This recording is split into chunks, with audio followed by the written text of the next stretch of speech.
If the bear turns to you, it becomes aggressive in any way, what you want to do, what you want to do. Wait. That was like really loud. Okay, Sorry. ready, go. No, it's not. It's not. You cannot control the environment. So go back. Hey guys, welcome to episode number 34.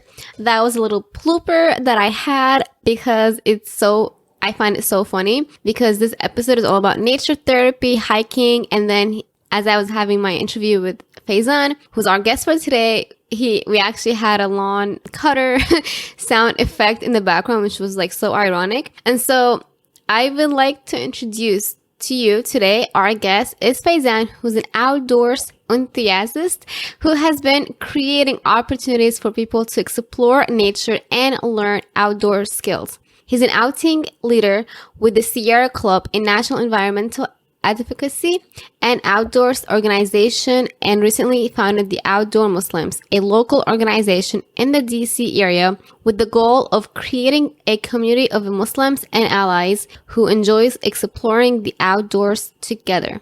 And I'm so excited because we collaborated on two hikes actually this year already, which we'll talk about in this episode. So in this episode, we're going to talk about how to, if you are interested to become a naturalist, how to get into it, how Outdoor Muslims came together, what was the drive and the passion behind it. And then we also talked about nature therapy overview. We talked about if you were interested in going on a hike, what you should pack with you and prepare, camping as well, how to fight off yourself and protect yourself from any bear attacks. And even if you were to work out outside like I did, and then you see a goose or geese, how to approach them, and of course, so much more. So let's get started.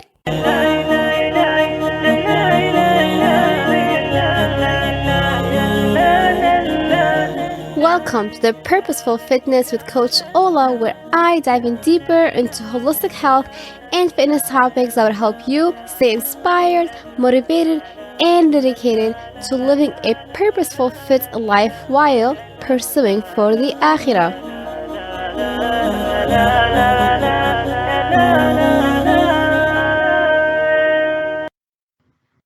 Hey, welcome Faizan to the show. How are you today? I'm doing well, Ola. Thanks for asking. How are you? Alhamdulillah, good. So today we're going to talk about nature therapy and how you got into it. So tell us about yourself and what you currently do.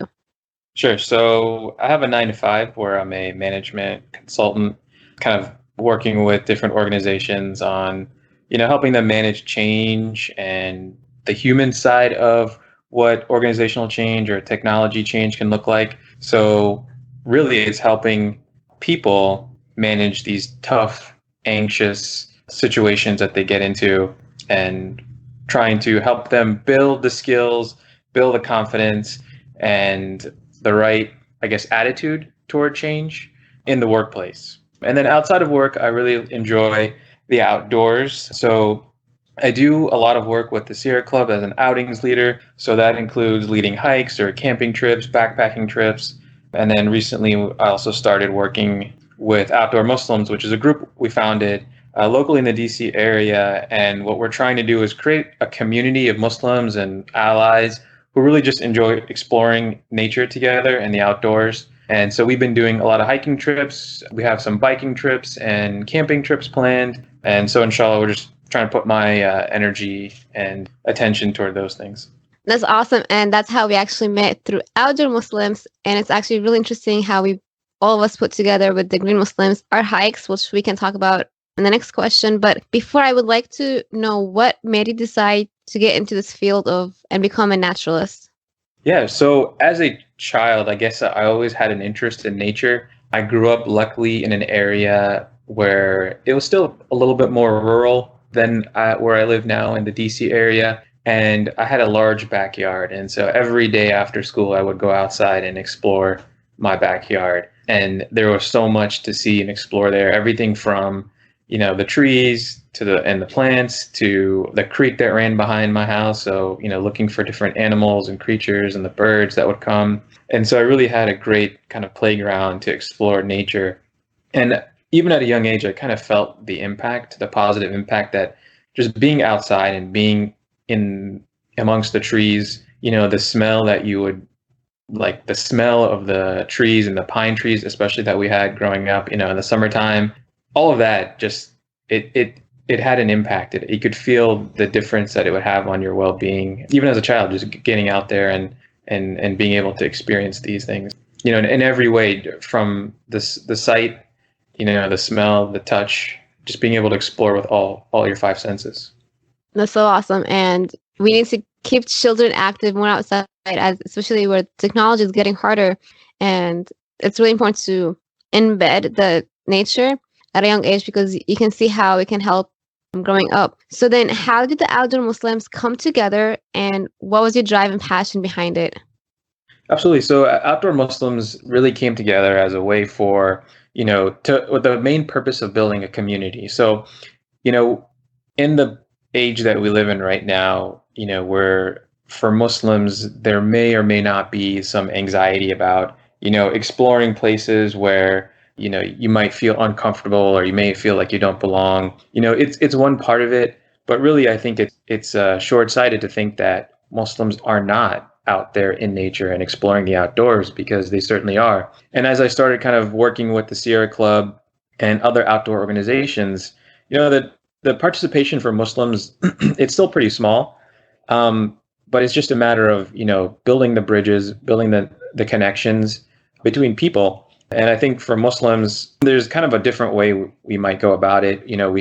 We would like to see opportunities where we can explore the outdoors, where some of our needs are met. For example, being on a outing where you can actually stop and pray Dhuhr, or you have a place to kind of meet your needs that you might have as a Muslim, and really just trying to create that opportunity, that space where people also feel comfortable to learn and explore, and doing that with people that have similar interests and similar kind of sensibilities about nature, and what we can get from the outdoors. So really it's just about building the community of people and being able to connect myself is kind of how it started, with other people that have this interest. And then, how can we help each other, and how can we grow as Muslims and as kind of outdoor enthusiasts or hikers or backpackers, whatever it may be. Yes, and that brings me to say how we met and how we collaborated. So for the listeners, I met outdoor Muslims through like a sponsored ad, or it was like a post on Facebook that I saw. I was like, oh my gosh, I love working outside and all that stuff. So I already had planned like a hike with another green Muslim before. So then I found him on Instagram, and then we started like talking. There's a hike that I'm hosting, and from there we collaborated on a hike. And it was Ramadan, right? So we brought like spring into Ramadan hike, which was really nice. And like what Faizan said, to bring our faith into the hikes and connect the dots together, because nature therapy is really helpful, especially whether it's a spiritual, mental, or even physical. And I love that your initiative is really helpful, and it's much needed, as you said. So then what is nature therapy all about? So I think you kind of just said it right there, right? So nature Yes. therapy really is, being able to find, therapy, physically, mentally, and spiritually, and being in nature and exploring nature with all five senses can really help. It can really be a therapeutic thing to a lot of some of the normal ailments that we feel, whether it be anxiety, depression, just general happiness. And those are all things that are impacted by nature, and we experience nature through all these five senses, right? So partly, the physical therapy aspect of it, I think we kind of understand, being out in nature, being able to, improve our physical strength and our health through just outdoor activities, whether it be hiking or biking, or, maybe it's yoga in the outdoors or something like that, where we're starting to build our physical strength and improve our physical health. I think mentally, it's also a way for us to just kind of relax and, change our status quo, what we're thinking about, what's bothering us, where our focus is. And being in nature allows you to kind of like let that dissipate from your mind. It gives you a chance to give your mind a break and focus on things that might bring you some happiness, might bring some relief from kind of the normal, like, built up pressures that you might have in your mind about, all the things that we have going on in our lives. So there's that mental therapy aspect of it and then the spiritual aspect of it. And really, as Muslims, we're asked in the Quran over and over again to reflect, right? And there's so many things in the Quran where Allah mentions aspects or things from nature as a point of reflection for us. And if you have never experienced those things by being outside in nature, I think it's kind of really hard to understand some of what the significance of what Allah is talking about in the Quran when, he's swearing by the sun and the moon and the fixed path that he assigned for them, or how the trees and the stars kind of prostrate toward him, and revere him. These are all things, even the story of the spider, how can we really appreciate this when we haven't seen a spider spin his web? There's so many signs in the Quran that relate to nature that I think really you have to be in nature to understand them fully.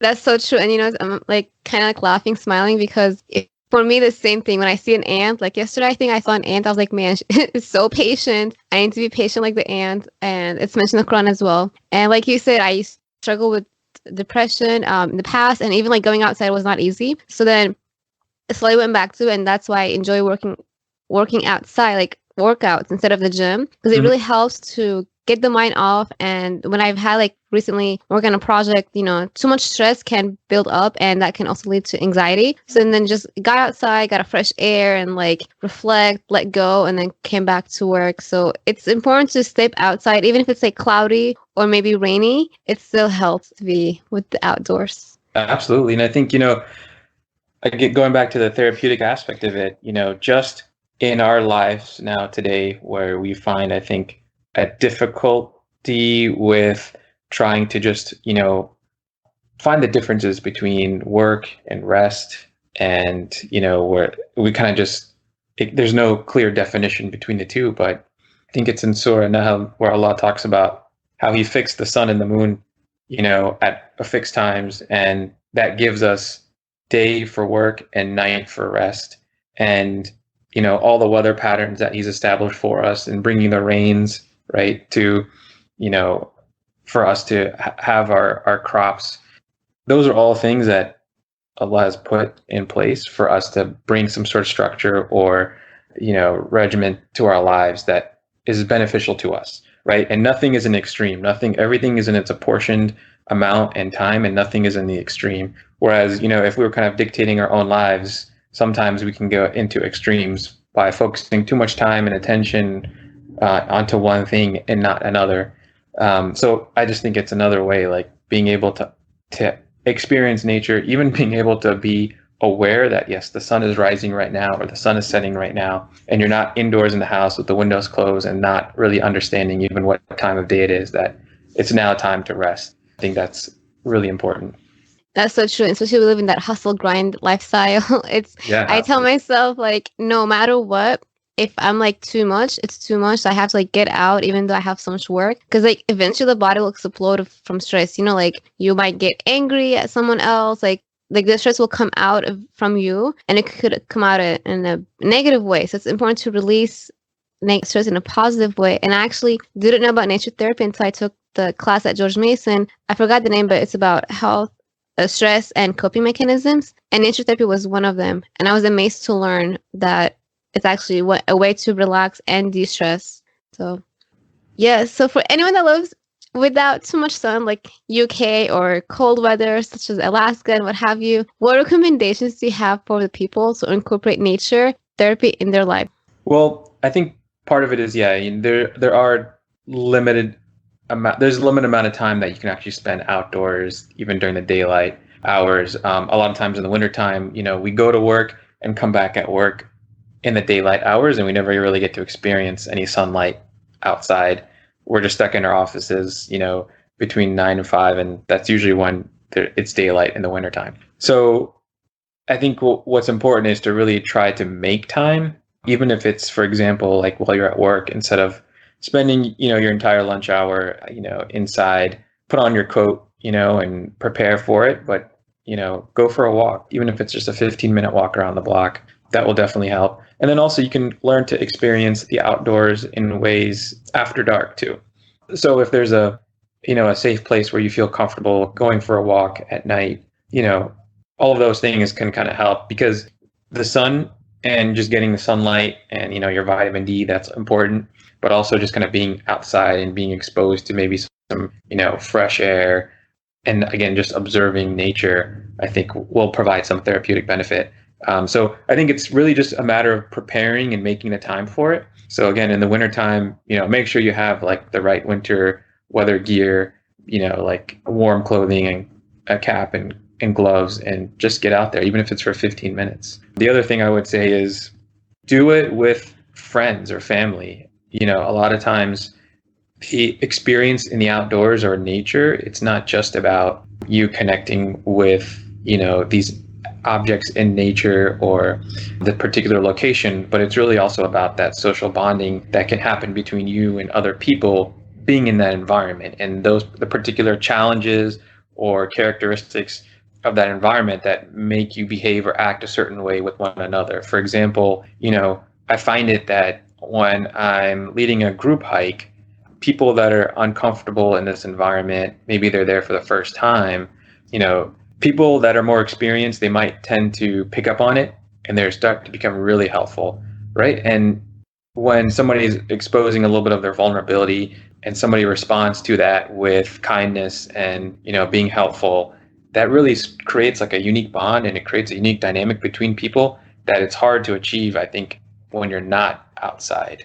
I like that. Great point. So you mentioned safety first. We always have to promote safety first. Second is the dynamic with being around, a support group, just like when it comes to working out. Sometimes it helps to have a support system. And I also want to mention tips that came on my mind as you were speaking. So I've heard from people who, like me, who just need that sunlight and can become a little depressed without sunlight, because, there's a seasonal mood disorders. Mm-hmm. There's like an artificial light that's similar to the sun. I've never used it, but I've been told about it. And then also you can decorate the house or your office or your surrounding with like a fake tree, for example. Or like for me, for example, I have a picture I took from my phone, a flower on my desktop, on my laptop as a screensaver background. So I'm still like surrounded with nature, not per se like outside, but it still keeps my eye around it and seeing it. That's a great point, because actually at work, I also have my desk covered in photos that I've taken on my hikes. Yes. And definitely, it makes me feel like I've spent a bit of time in the outdoors, just being able to either remember and reflect on those memories and what I was experiencing when I was in that spot. Definitely helps throughout. Yeah, subhanAllah, it does like really make wonder. Like when you put a picture of like a car versus like a tree or like something that's nature, it's so different. And yeah, so as a hike leader then and an expert in this area, what recommendations do you have for people that are beginners with hiking and know nothing about it? So come hike with Outdoor Muslim. I think that's yes. One of the best ways is to join a group hike. Group hikes are really a great way, an organized way to experience the outdoors, where you're in an environment that's relatively safe. It's been planned. Somebody has gone through and scouted the hike, so they understand what to expect, and they can help you understand what to expect. They can describe the hike for you. A lot of times it's just our apprehension of the unknown. Of, okay, is this going to be too much for me to handle? Is it going to be too steep for me? Is the distance too long for me? So going in like an organized group hike is really helpful. And that's really one of the things that we're trying to do with Outdoor Muslims, is create those opportunities where we could really help people understand what to expect and create those opportunities for them to come and explore and try something new if they haven't done it before. The other, I think, advice I would have for somebody who's trying this out new is just, start small. Really, it can just be with just a walk in your neighborhood, and, grab a friend, grab a family member, and just get out there. And then slowly, similarly, like you might do in strength training, start to push yourself. Maybe you're pushing yourself in terms of distance. Maybe you're pushing yourself in terms of the terrain that you might be walking over. You might start off on a paved path or sidewalk, and then move to more of a gravel or natural surface trail. You might start off more like what's called like the front country, where you're kind of like in an open public area, park, and then slowly get more comfortable with going into slightly more remote areas. And then lastly, there are lots of resources, and even on if you go to our Outdoor Muslims website, outdoormuslims.org, we have a lot of great information on how to prepare for outdoor activities, particularly hikes. So we have a lot of great information on how to like prepare in terms of what to pack, also how to prepare for a hike in terms of just being physically prepared, so stretching, making sure that you've eaten and are hydrated, and then even the little things like, making sure that you've just like have the right, that your feet are happy and healthy. So you have the right shoes, the right socks, and the other kind of considerations that you would want to make sure that you actually enjoy this experience and want to do it again. So what should we pack? That's a great question. So basically you want to start with water, which will be the most important thing, I think, in any circumstance, because water, although in our like daily lives is accessible everywhere, water may not be accessible when you're out exploring nature, at least water that's safe to drink without filtering. So being able to have some water, pack water with you, I recommend on most of our group hikes that you plan to carry at least 2 liters of water. And so that's about 4 of those 16-ounce water bottles. And that will really help people kind of stay hydrated, make sure they're drinking water, because what happens is when people get outside, they don't want to stop, or they don't feel like they want to use the bathroom or whatever reason, and they don't drink enough water, and then they suffer on the hike. So maybe they start to become a little sluggish, they have a hard time keeping up, but usually it's just because they haven't been drinking enough water. So water, I would say, is the most important thing. Definitely keep some sort of method of navigation. It can be if you're in the front country, like in a public area, it can be like a local park, it can be your phone, but just have an idea of, where you're intending to go and being able to navigate in case you get lost or call for help or if something happens. So, keeping your cell phone on you is really important, charged up cell phone. If you're going in the backcountry, definitely you want to have some clear maps and a compass, and then knowing how to use that compass in navigation. And so if you come in our outdoor Muslims hikes, we often cover some basic map and compass skills as well when we go out to the backcountry. So you have an opportunity to learn how to use those navigation tools. And then also making sure you have enough, snacks to fuel your hike, make sure you have enough calories on you to complete the activity that you're intending to do. And then also just making sure that you have the right gear for the weather. So I always say, always anticipate rain. And they might just be a simple rain jacket or a poncho. If you're doing something more intense, you might need some other equipment or gear like rain pants and a rain cover for your backpack or something like that. I like this. Water, hydration, and food, energy, and method of navigation, because I've actually heard stories of people get really lost on their hikes. And the extreme hikes, it can be really key. So it's definitely important to have the method of navigation with you. And I'm going to add the the bug spray for people like me who don't like bugs. That's something I think everyone should carry no matter what. And like obviously if it's like sunny, like summertime, sunscreen, lotion, all that stuff. So then think about like poison ivy, because that's something I learned from you actually during the hike that we did. So how can we distinguish a poison ivy if we were outside? So definitely, if you come on one of our hikes, we'll point out poison ivy. Poison ivy is very interesting. So if you live in the kind of the East Coast, Mid-Atlantic, and the South, you'll probably be coming across poison ivy at some point, exploring the outdoors. And so poison ivy really comes in 2 forms. You can either find it as a vine growing up a tree, and as a vine, it has certain characteristics. And then you can also find it kind of as a low-growing plant along the ground, maybe never reaching more than a foot and a foot and a half tall. But typically you might have heard people say leaves of 3, let it be, which means that typically poison ivy has leaflets of 3 leaves, and they are sometimes hard to distinguish.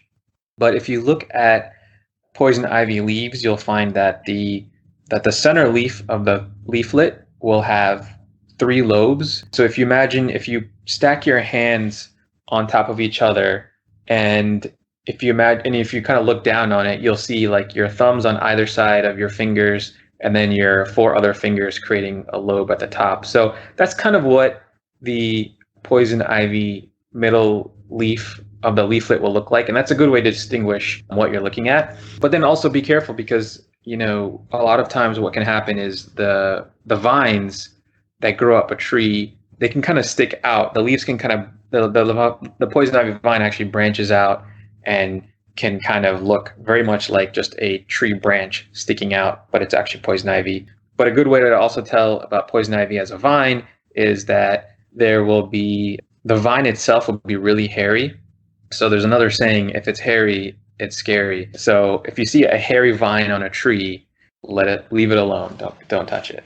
So you guys, leaves of three, let it be. And if it's hairy, it is scary. I like that. I'm gonna keep that in my mind because I still don't understand the leaves of three. Like you showed it to us, but I'm like, I don't get it. So I have to keep working on it and distinguishing because it's easy to mix them up. And because you know how there are other leaves that looks like it, but it's actually not poison ivy. Right. Yeah. So if you see a plant that has groups of leaves, and those groups are 3 leaves, then probably just leave it alone. Okay, to be on the safe side. So then, how should someone prepare for camping, and what should we know about it in advance? And I actually want to learn this for myself because I've never had done camping before. So what do you recommend? How should we go about it? Yeah, absolutely. So what we do actually, just another plug for Outdoor Muslims, is we're going to have a backpacking workshop, which is really just an opportunity to learn how to plan going on a backpacking or camping trip. And so there's just a couple of key principles. One thing is to plan and prepare for this trip, right? Don't just kind of wing it and on a whim, just think that you're going to be able to I want to go camping this weekend and just kind of grab stuff from your house and go camping. What happens is what we want to do is make sure, that we're able to enjoy this experience safely and actually enjoy it. So we're not going to put ourselves in a situation where, we're going somewhere where it may not be the best time of year to go. For example, you don't want to go to a really swampy area in the middle of the summertime, just because it's a park, and just because you saw some great pictures online. It's actually probably going to be a really terrible experience going there. And then also, you want to be able to minimize your impact on these natural areas. So we very much try to follow the leave no trace principles, which is basically a set of 7 principles which provide some guidance to minimize our impact on nature as we go out and explore nature. So the first principle is really just to plan and prepare. Know what you need to take out there so you have the right equipment. What we don't want is to go out there and then, not realize we don't have something and then try to compensate for it by, disturbing the environment in a way that negatively impacts it. For example, a lot of times people go out on a camping trip and then they start to cut down trees and things like that because they didn't have enough firewood or they didn't have a shelter or things like that. And those are the types of things that we want to minimize.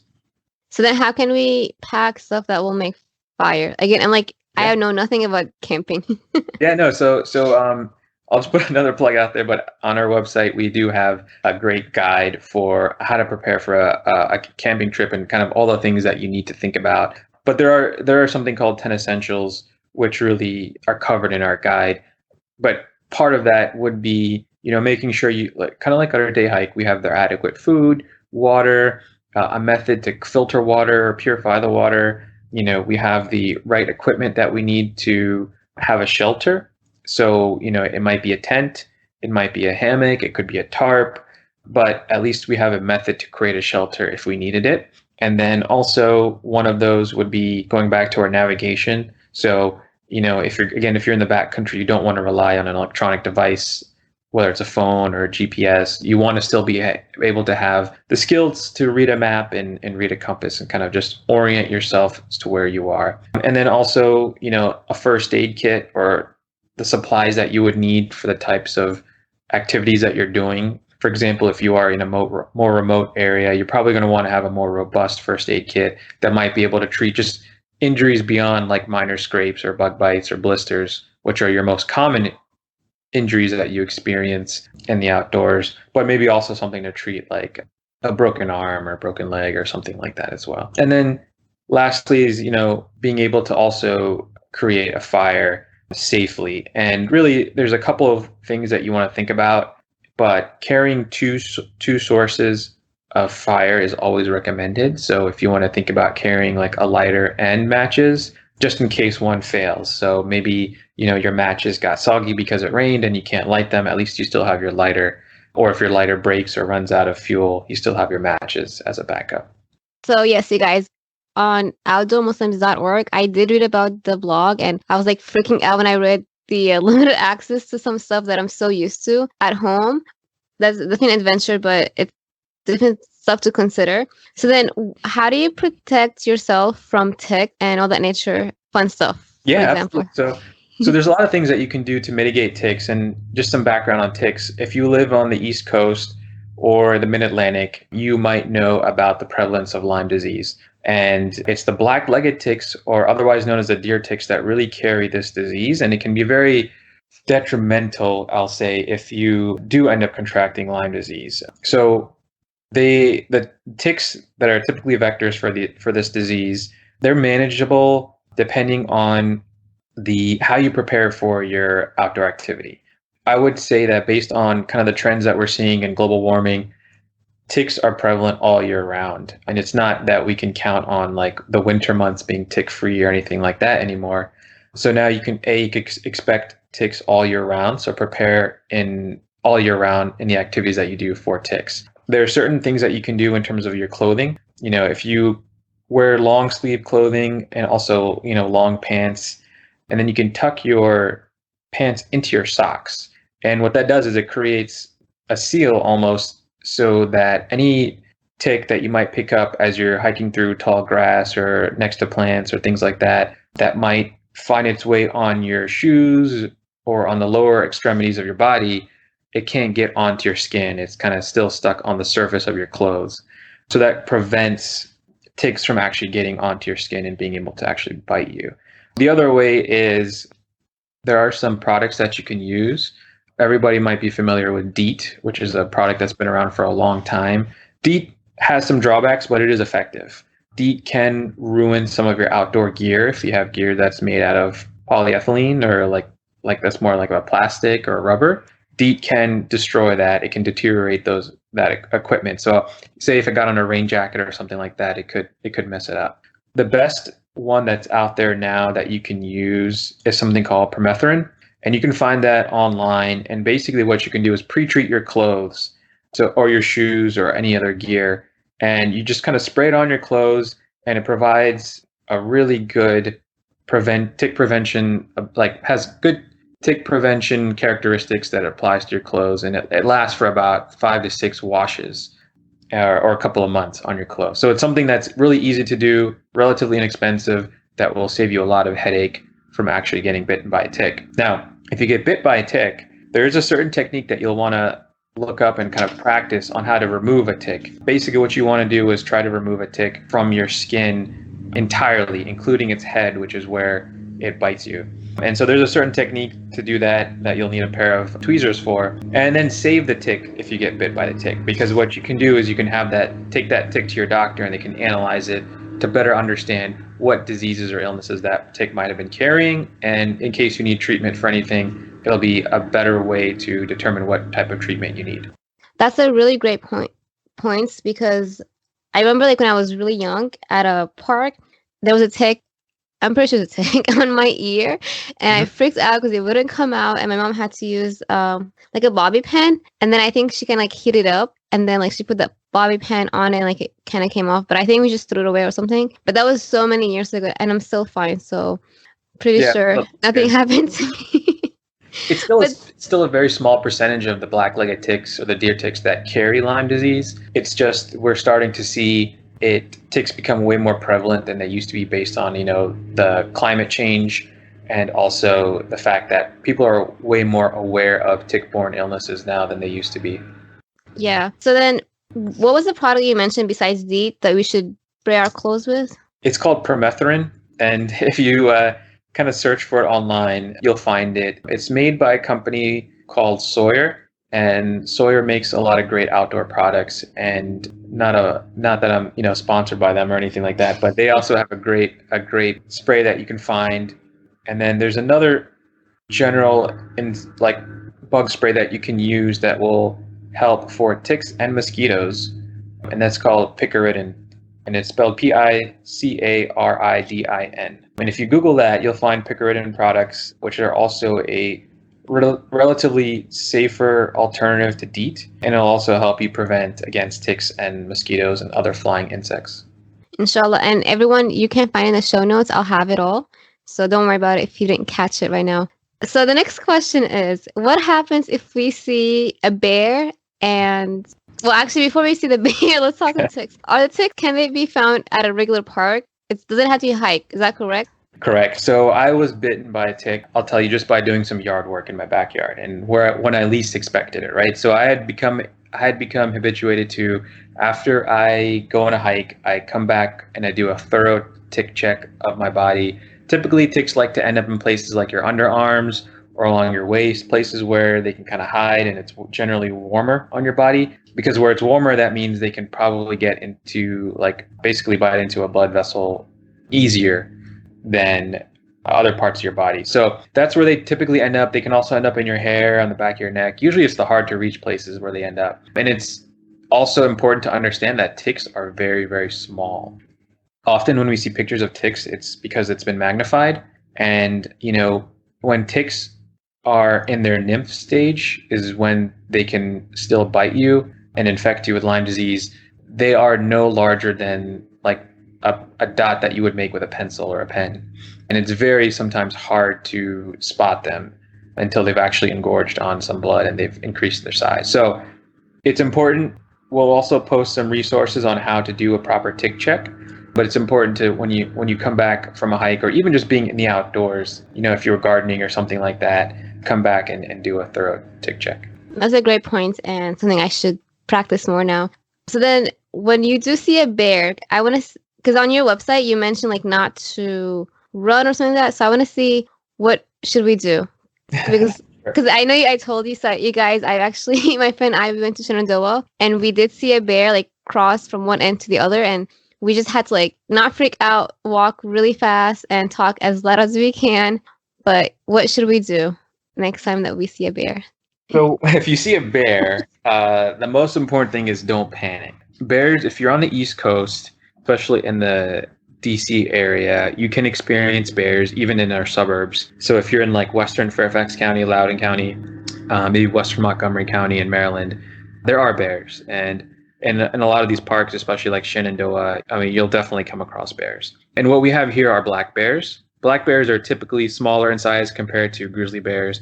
And at least the bears here historically have not been very aggressive to humans. Now, it's important to understand kind of bear behavior and bear activity. Bears are always kind of in search for food. And as we encroach on their habitat, they are increasingly looking for food in places where they might not typically find it due to kind of just having because their habitat has become smaller and smaller. So typically when you encounter a bear, let's say in Shenandoah, it is because a bear might be foraging somewhere in the forest and you just are walking down the trail and he might be nearby and you kind of startle him. And so that's what we want to avoid doing, is startling a bear, because then they may react in a way where they become aggressive. Typically, when bears become aggressive, what they do is something called a bluff charge. And that is just an intimidation tactic. They don't have any intention of actually physically, touching you or harming you in any way. It's just to kind of let you know, hey, like, keep your space from me. So a way to prevent that is really just to make some noise while you're hiking or walking along a remote trail. Something just as simple as maybe, as you're turning a corner on a trail and you can't see ahead of you, just kind of like, clicking your hiking poles together to make some sort of sound, to let the bear know that, you're coming. If you're hiking in a group, typically, there's enough conversation going on in the group where a bear has heard you long before you knew there was a bear in the area and has gone.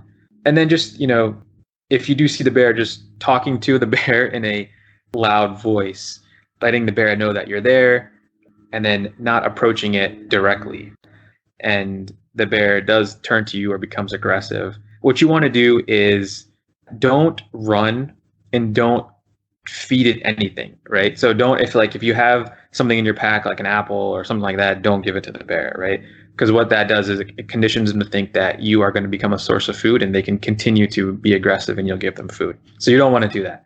What you want to do is, stand your ground firmly and make yourself appear bigger. What you can do is, spread your arms out, make sure you're standing on your tippy toes. If you have other friends with you, kind of stand in a group together, make yourselves appear bigger and make a lot of noise. You can, shout at the bear. If you have if there's, rocks or sticks or something like that, you can throw it at the bear. But typically that's enough to keep the bear away from you, and the bear will eventually move on. I mean, they don't see you as a source of food or anything like that, so they're not typically going to become aggressive. In areas where, if you're backpacking or camping in areas where hikers or backpackers tend to leave a lot of food or a lot of trash, they might be conditioned to come there and expect food to be there. So just be very careful to make sure that you're cleaning up your trash. You're not throwing banana peels or orange peels or something like that on the trail. You're packing those out with you, which is very important, and not leaving any trash behind. Carry some pepper with you. So if you come across a bear, you can open up the pepper and sprinkle it all over yourself. Make yourself tasty, because you're going to be dinner anyways. Wait, this is being real? That's a joke. I was like, wait, oh my goodness. But there are products out there like bear spray, which is essentially pepper spray, which you can use. I don't really see it as necessary in terms of where we live on the East Coast, but if you're in grizzly bear territory, that's an entirely different animal and different behavior. So with grizzly bears, if you're in grizzly country, I would recommend carrying bear spray. And then if you come across a grizzly bear, what you want to do is not be aggressive toward the bear, but it's actually recommended to play dead, and then make sure you make yourself immediately not be a threat to the bear. And is that found in the West Coast more? Because I was going to ask you about the West Coast and maybe other listeners who might be out different country, like in Europe or in Asia. Are they all the same, different? No, yeah, typically bear behavior is different depending on where you are regionally. I'll say on the East Coast, where we have primarily black bears, you're going to find them to be less aggressive. There are certain areas like in the Smokies in Tennessee, North Carolina, where bears have gotten a little bit smarter and a little bit more aggressive. So refer to your local ranger or the park visitor center or information center, that they'll have a lot of good information on how to deal with the particular bears that are there. So for example, if you're backpacking in the Smokies, you have to have a specific type of bear canister, which is where you'll store your food and things like that, because the bears have gotten smart in how to get food out of packs and things like that. Yeah, so make sure you guys do your research before you go, and not every country place is the same. So this is funny because yesterday I ran into a geese. Well, when I asked you and Sivam for help on what to do, because I just stared right at the face of the geese, mommy or daddy, whoever it was, and they just opened their beak, about to come bite me, and I was like, I'm not gonna take your children away. So what should we not do when we see? And this was just a local, at a deck with water pond, not even a hike or anything. So yeah, generally in the spring and early summer, you'll find that a lot of animals have their young with them. So whether it be a bear with cubs or geese with their fledglings, you want to make sure that you are keeping your distance from them, because they will become aggressive if they have young with them, especially for bears and geese. And so what you want to do is, typically, if you make eye contact with the animal or you're facing directly toward them, that's more of an aggressive stance. And so they might respond aggressively. So what you can do is turn away from them. If you come across a goose, for example, that's become aggressive toward you, just look away, turn your body away from them, and start to move in the direction you need to. Sometimes you might have to walk backwards or sideways. And typically when you're not facing them, they see you as less of a threat. So that might be one tactic. Again, if you come across a bear, like a mother with her cubs, you definitely want to make sure you're keeping your distance, move away slowly, and make yourself seem as less threatening as possible in that situation. Yes, that's exactly what I had to do, go back to the workout. So when is the best time to do camping or be outside? So obviously summer is really hot time, but what do you recommend to either try a hike or be more with the nature? Yeah, absolutely. Timing is really important in how much you're going to actually enjoy your outdoor, adventure. And that's why I'll say typically the spring and fall, months are really great because the temperature is typically milder. You can experience more fluctuations in temperature, so you have to kind of prepare for that. It can get really warm in the daytime and then really cold in the evening, but typically that's when there are less bugs out, the temperature is milder, and usually there's just a lot going on in nature during those times that you can really enjoy. Also, the time of day is important. A lot of times you can still enjoy being in the outdoors in the middle of summer here, even though it does get pretty hot and swampy, is, go early in the morning after Fajr, start your outdoor activity. Usually the mornings are the best time to really observe nature. It's cooler, and there's a lot to experience during that time. What you don't want to do is, not plan and hit the trail at like 11 o'clock in the morning or noon when it's like getting really hot and you're just not going to have a good time.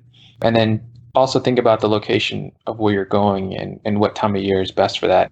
Sometimes you might come across a situation where, there's a body of water like a river. That's a pretty significant feature of where you're going.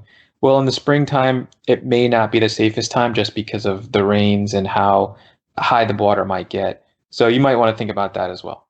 A great point. So is there anything else that I should have asked you, but I didn't? Is there anything else that you should have asked me that I didn't? Let's see. I'll say the most important thing, really, just to start taking small steps out into nature, right? It's really not about, there's really no right or wrong way to experience nature, in the sense that, it has to be like how you're seeing people on, like in movies or on social media, experiencing like, like rock climbing up the face of a cliff, 2,000-foot cliff without any like harnesses or anything like that. That's not how you have to experience the outdoors. It doesn't have to be, a 12-mile hike. It doesn't have to be a backpacking trip. It can be as simple as just a walk in your neighborhood. And then also, when we're thinking about nature as therapy, sometimes when we're on and doing an activity like a bike or a hike ride, we're always moving, right? We want to keep moving, but plan to just take some time to slow down and stop. Maybe whether it's, under a tree or next to a stream or something like that, and just take some time to just stop and slow down and observe. And you'll start to be amazed at what you start seeing and, what you start to understand just by being out there. The most significant thing about nature to me is not the individual tree or the individual plant or that individual like body of water. It's how all of these things are interacting with each other. And that's really, I feel like, the essence of when Allah asks us to reflect in the Quran on these aspects of nature that he mentions, it's really understanding what we call like ecology, right? Where you have plants and animals and your geographic features interacting with each other and what that means. And to me, those types of observations and realizations that you can make in nature are the most significant. That's so true. And like, subhanAllah, yesterday when I was out, I like to take time to stretch or whatever, to reflect and all that. And then I saw like the family of geese with their little children, and I reflect like how they're kind of like arguing, like I'm pretty sure it's the mom and dad or whatever. But I'm like, subhanAllah, like how it's all connected to our life as humans. But I cannot say that enough. It's so true, you guys. Like, get out there, go for a walk. Safety comes first, as always. And if it's just looking at the sky, anything, but internalize it, because it will affect and impact your mind. There is like a psychology to this, so get out there. So where can someone stay in contact with you and Outdoor Muslims? Yeah, absolutely. So I do have an Instagram account, The Hiker's Journal. And then also you can find us on outdoormuslims.org. And you'll find that we're also on Meetup at meetup.com/outdoormuslims. And that's where we post all of our outings and our events throughout the year. And you guys, when you listen to this, make sure when you go outside, take a picture and use the hashtag Outdoor Muslims and hashtag #BeFitForAkhirah, and let us know how you feel and your experience being outside. Thank you so much, Faizan, for being with us today. Yeah, thank you, Ola, for the opportunity. Appreciate it. Thank you for tuning in. If you've enjoyed this episode, make sure to subscribe today and leave a 5-star review. You can also screenshot and share this episode with a family or a friend. Be strong, be fit for Akhirah.